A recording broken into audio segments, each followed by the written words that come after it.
Hello, everyone. It is Barb Techel from joyfulpause.com. I hope everyone is doing well or as well as can be. Yes, indeed, we are in some uncertain times, aren't we? And lots happening in the world. So, for this month's reading for the month of October, I really thought, well, what question can I pose to perhaps help each of us to continue to move through these energies that can be challenging, can be very challenging at times. And I definitely am having my moments. I'm not immune to it.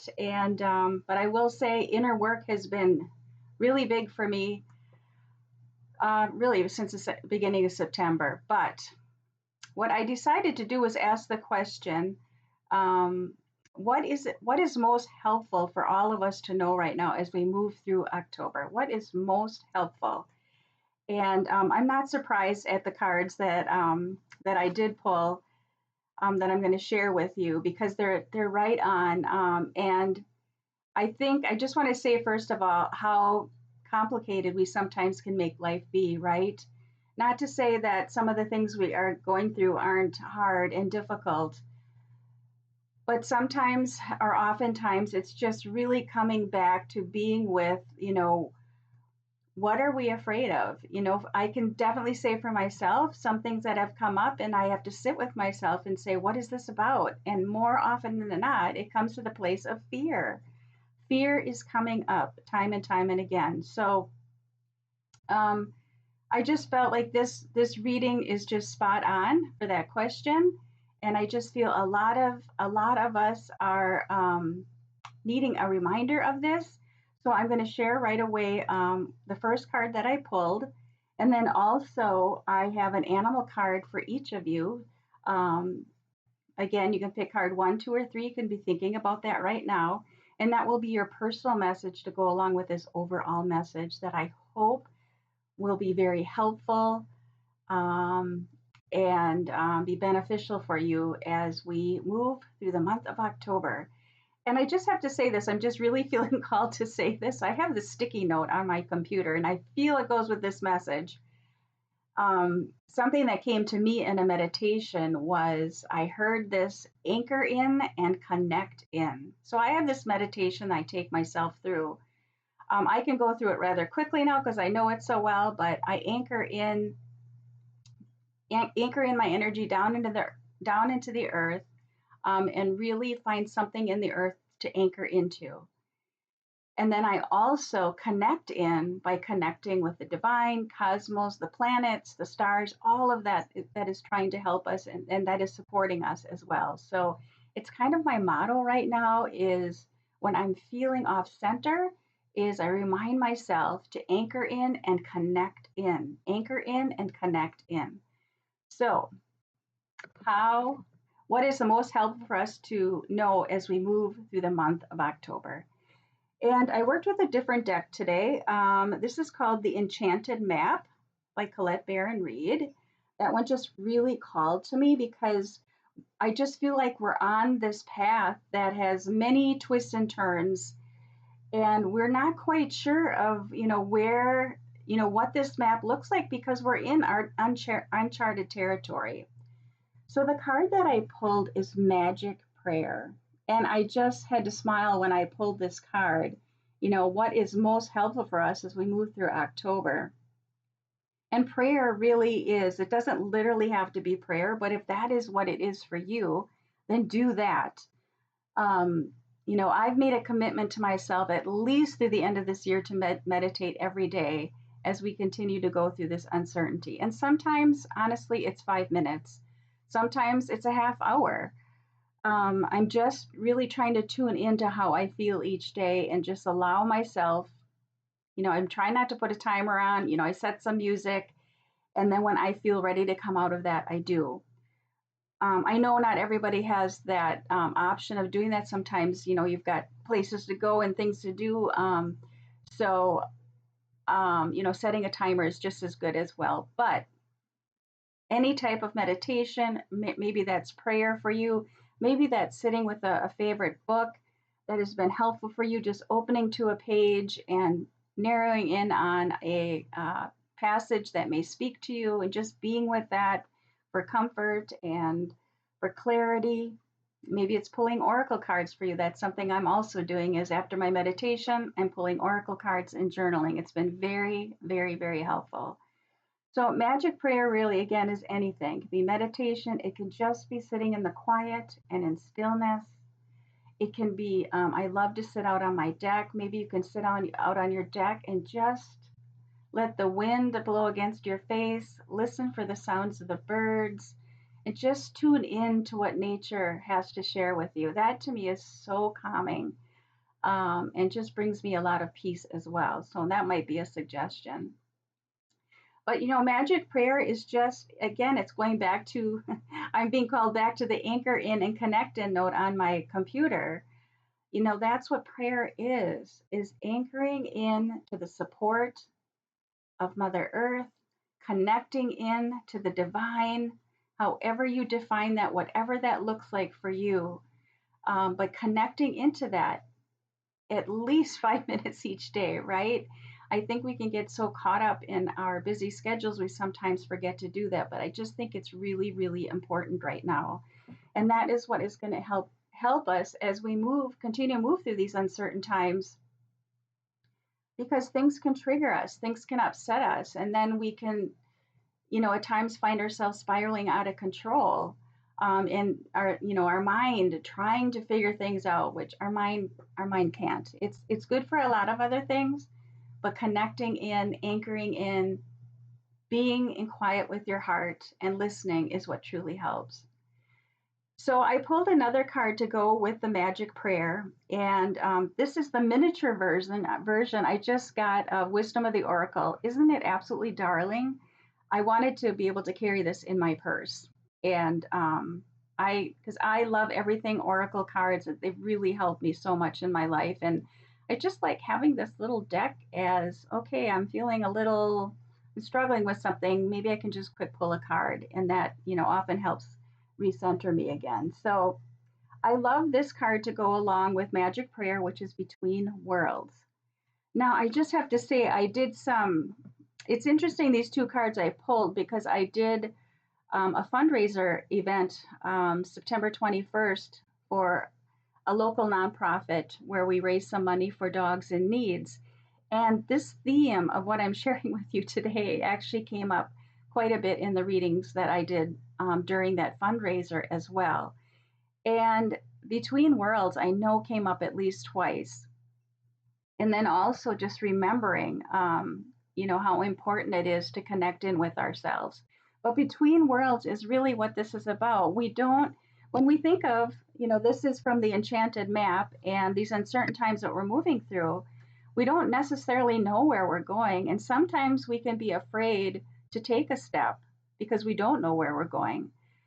But I think what this is asking us to do is to be okay in this in between space. And yes, there are days where it feels like this. It's cloudy, it's murky, we're kind of confused, we don't have clarity. But when we come back in those moments and those times, and we come back and recenter ourselves and doing what it is we need to do that helps us do that, we then gain more clarity. And this is just where we're at. These are times where we're going through that are just, we're moving back and forth quite rapidly at times, right? And I think we're just being asked to get comfortable in that. And to remember, I just actually wrote a blog post about this where I included this. What I recently learned is sometimes when we're in that state of fear or we're feeling some really tough emotions, we feel like it's going to last forever. And if I have repeated myself in some of my readings, this is just because this is what I really believe in and what I really feel we're being asked and invited into really understanding. But a lot of times when we get caught in that place, we think that pain is going to last forever, or we think what's uncomfortable is going to last forever. But most things on the average last about 90 seconds. So if we can really stop and take time to feel into it and allow those feelings to move through us and be released, we can come back to a more joyful, centered place. Not saying it's always easy, because believe me, I'm still a work in progress on that too. Sometimes I really feel this is going to last forever, or I'm coming back to the same lesson, but that's always an opportunity. Okay, here it is again. How can I be with this time? And what more can I release from this? So just really getting comfortable in that in between space. And again, when we find ourselves there, that is our that is our sign, that is a clue to just stop and take a few moments to be with what it is we're feeling scared about or worried about or feeling challenged by. So now for the animal messages. So for card number one, if you chose that card, and maybe stick around for all of them, because I think they're all very helpful for this message, as they usually are. So your card is Fox and Awareness. So of course, this is all about being an awareness of when you feel stuck, when you feel challenged, and then going back to the messages that I shared with you, and how to, bring yourself into a state of calm again.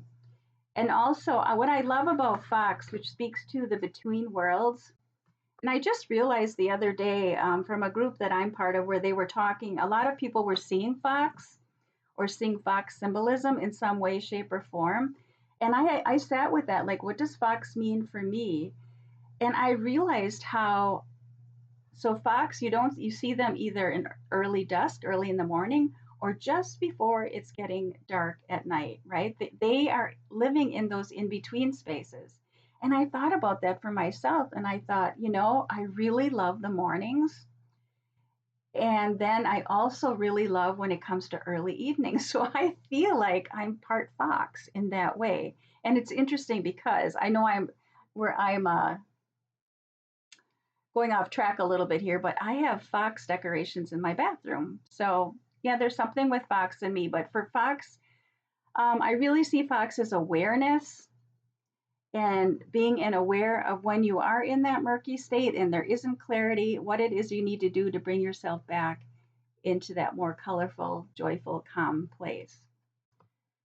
So, card number two is Snail and Forgiveness. I love Snail right away to go with this message because it is about slowing down. Snail is really a reminder of using all our senses. Snails are pretty much blind, so they have to feel their way through life. And I just feel like this is if you pick number two, this is your message, that to rely more on other senses, as well as I love the word forgiveness on here. And what I'm getting from this is, I think so many of us oftentimes can still go to that place of, I should have done that better, I could do this better, shoulda, coulda, woulda, and that just doesn't help. That inner critic talk does not help. So, when you find yourself doing that, course correct, stop doing that. Stop doing that, and then forgive yourself that oops, I got caught in that loop again. But I think there's a lot of self-forgiveness work that has to be done right now. So if you pick this card, where do you need to forgive yourself? I mean, you are a human being doing the best that you possibly can. So give yourself a break. Give yourself a break and know that you are doing the best that you can. And then card number three is, your message is Hummingbird and Believe. And what's coming to me is, and maybe this is part of my journey, but maybe I'm just feeling called to say it. So maybe that'll help you as well. I know at the way beginning of my journey, which it's been 25 plus years now being on a spiritual journey, is, I thought, does meditation really work, right? What does that really do if I'm just going to sit here for 5, 15 minutes, half hour? But I can tell you that when I do that and I make a commitment to that, my life does go smoother. So I just feel like this is a message to believe that connecting in, whether it's prayer for you, meditation for you, walking in nature, whatever that looks like for you, to just really believe, if you make that commitment, that it is going to shift your life in some way, that it is going to help you move through your life in some way. It's going to help you move through these uncertain times right now. Trying to think if there's anything else for hummingbird. Yeah, and hummingbird to me really represents joy. So just believing that doing the inner work is important, and that is what is going to continue to bring you joy. So it's interesting. We have awareness, we have forgiveness, and we have believe. So just being aware of where you're at, forgiving yourself when you don't go down the right path and you get caught up in fear, and then believing if I continue to make myself a priority, this inner self-care, make myself a priority, that my life will go much smoother and much easier. So that was big, wasn't it? I hope that was helpful. Feel free to leave comments below. I love hearing from you how the cards resonated. Maybe something in the cards jumps out at you that will help others. Feel free to share that. And then also, if you would like to support this channel, I would really appreciate it. The easiest way to do that is give it a thumbs up, subscribe to my channel, leave a comment below. You can also support the channel. I have a PayPal donation. Another great way is I just came out with, I took all my Animal Reflections Healing Oracle, the original artwork, I actually mounted on 6x6 birchwood panels with coordinating paper backgrounds. And I have those for sale on my website now. And they make a great gift for yourself, kind of personal because they each come with a message on the back. And a portion of the proceeds of each of those is going to go to local dog rescue that takes care of special needs dogs, hospice dogs, and senior dogs. That's the fundraiser I did a couple weeks ago also. So yeah, those are ways that you can support me in my supporting you with these messages each month. So take a look and see if something speaks to you, all right? But you're just being here, I'm very grateful for, and I appreciate you watching my videos each month. It means a lot to me, and yeah, I will see you again in November. So take good care, everybody. I should say too, if you are struggling with something, please feel free and reach out for a reading. I would be happy to facilitate that for you as well. All right, take care, everybody. I'll see you again soon. Bye-bye.